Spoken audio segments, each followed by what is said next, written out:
The Co-ordination Committee on International Borders, CCIB, on Wednesday reiterated that the group is not against border fencing but maintained that the fencing should come up on zero line and not 150 yards away.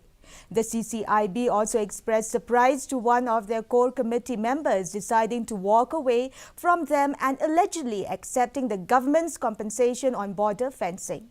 Addressing a press conference, Chairman of CCIB, Sukinjai Mirchang, said it was on December 3, 2022, when it was found that one of the core committee member of CCIB, Wansalan Dahar, had taken compensation for border fencing. Namarba ni perkat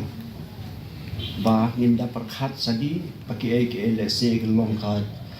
poe kabaya de jembut kabaya sokto nrei kat banang ap katakan ng slam wala kan takam slam makenaro gipen sai pigi pai pa pinje pigi jing sisya katidok manta mene kendai nakasis pa